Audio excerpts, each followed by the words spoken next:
राम मंदिर बांधल्यानंतर हिंदू जेवढा एकवटला नाही ना, तेवढा विरोधात मुसलमान एक झालेला आहे. रामगिरी महाराज बोलल्याच्या नंतर हिंदू जेवढा जागा झाला नाही ना, मुसलमान विरोधात 100% उभा राहिला आहे. माझं बोलणं लक्षात ठेवा. आज आपण आपल्या धर्माबद्दल गाफील आहेत माणसं. काय काय चुकीचं बोलले नाही रामगिरी महाराज. जे त्यांच्या ग्रंथात आहे तेच मांडलं ना, जे त्यांच्या मौलवीनं अनेकदा सांगितलं तेच त्यांनी मांडलं. चुकीचं काय त्याच्यात? आपले अर्ध्या हळकुंडात पिवळे झालेले पुरोगामी विचार म्हणणारे.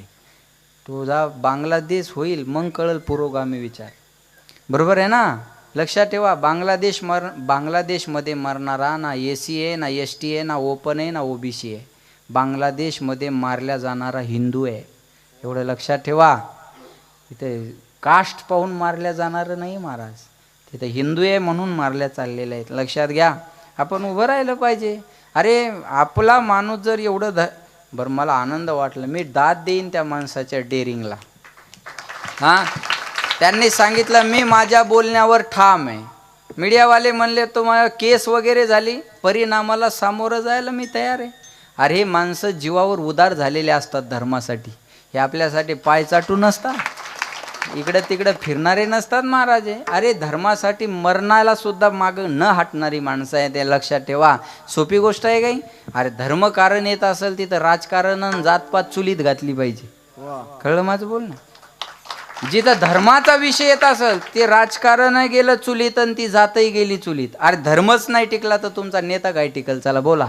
धर्मच नाही टिकला तर तुमची जात काय टिकल? चला बोला. कुठं जात राजकारण घेऊन बसले? अरे जात राजकारण हे धर्मापेक्षा खूप छोटं आहे.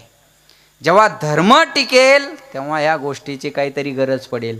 अरे छत्रपती शिवाजी महाराज आणि तुकाराम महाराज ही जोडी होती ना. तुकाराम महाराज होती शास्त्राची भाषा आणि शिवाजी महाराज होती शस्त्राची भाषा. तुकाराम महाराजांना सांगितलं राजे आमच्याकडून नीट नाही झालेले तुमच्याकडे येतील, तुम्ही त्यांना दुरुस्त करा.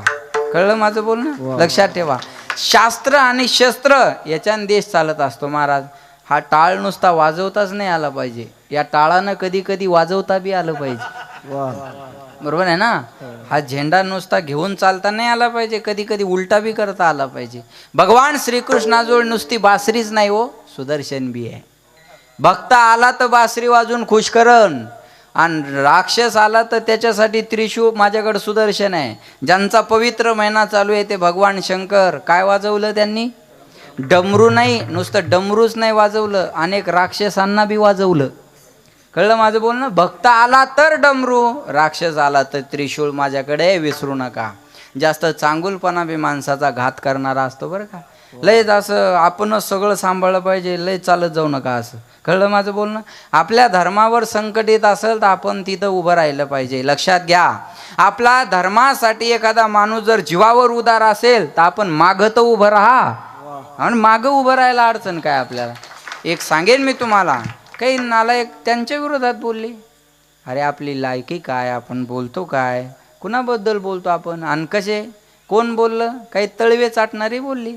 मी नावं घेत नाही अशाचे कीर्तनात. विठाला विठाला.